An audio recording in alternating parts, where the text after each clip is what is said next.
I don't know about all of you, but I do remember when John Steenhuisen was called the matric-only mediocre white man. Well, the mediocre white man has completely destroyed the communists in South Africa, and for that, we should be eternally grateful. Now, for those of you who love to call us DA shows, and then PA shows, and then ANC shows, and then I don't know, whatever else, we have to remind ourselves, when being objective, that about a year ago, everybody was spelling that John and Helen would destroy the DA with their white agenda.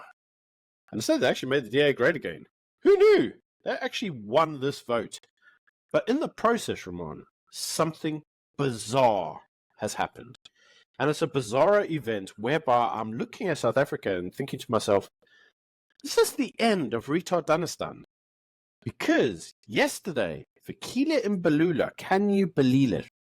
Fikile Mbalula went on and did a speech, and Ramon, you know what? He didn't sound retarded. He actually sounded reasonable. I can't believe it either, mate. Well, he came out to say that we are a 40% party. We are in line with other political parties. We need to go to the center of the political realm to bring the country forward into the fourth industrial revolution. Well, he didn't say that, but remember when that was a meme in Parliament? Very, very funny.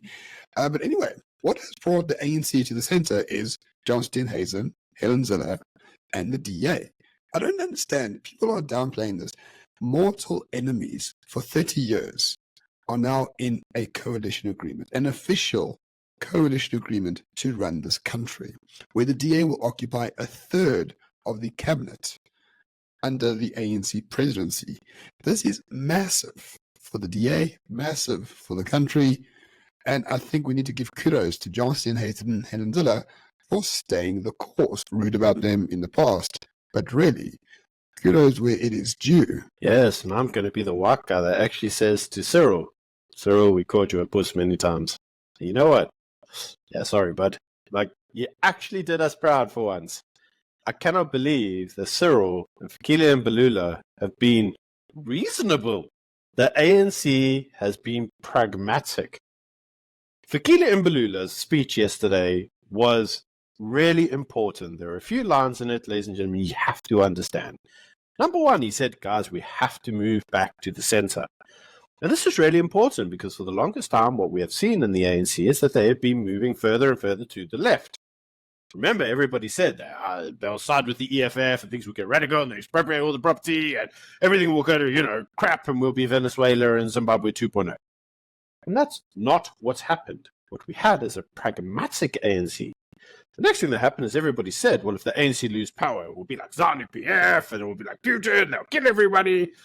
And that didn't happen. In fact, the ANC came out, humbled itself and said, guys, we're a 40% party. We can't walk around strutting like peacocks.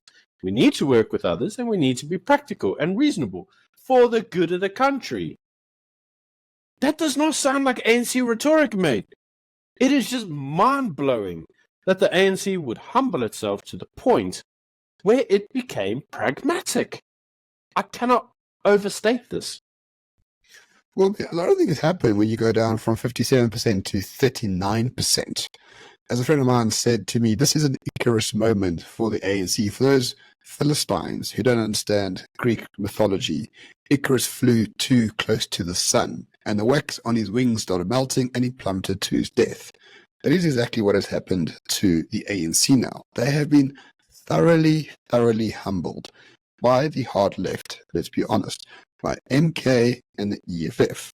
Knowing full well that those two parties wants to eat the ANC alive, they have to go into bed with the opposition, the DA and the IFP. They were murdering the IFP for 10 years in the 80s and the 90s. They have called the DA the worst apartheid-loving, white, third, fourth, entitled racist for 30 years. But somehow, at the stroke of midnight, these parties come together. Now, if you also watched yesterday, there was a speech by Julius Malema. It wasn't a very good one. So Julius in it called everybody else a bunch of sellouts and how dare you not be progressive and we'll rule the day when you came here and made us naughty school children. And he actually looked like no longer a dignitary, but a really spoiled, rotten child. And if you saw his eyes, the fury, man, the fury of being excluded. by the DA and the ANC and everybody else. Why wouldn't they play with them and let them share their toys? The problem is that the EFF were unreasonable. Their demands couldn't really be deemed by realistic to anyone. And the DA and the ANC wanted to, I can't believe I'm saying this, be reasonable with each other. It beggars belief. This is not retardanistan. This is normal, proper, functioning country type behavior.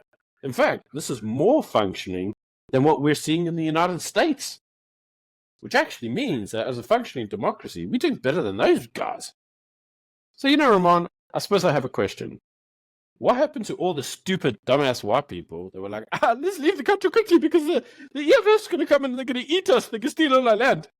Are you coming home, guys? Because, we actually may have the chance. And I mean, I need to reuse that word, may have a chance at a real new dawn.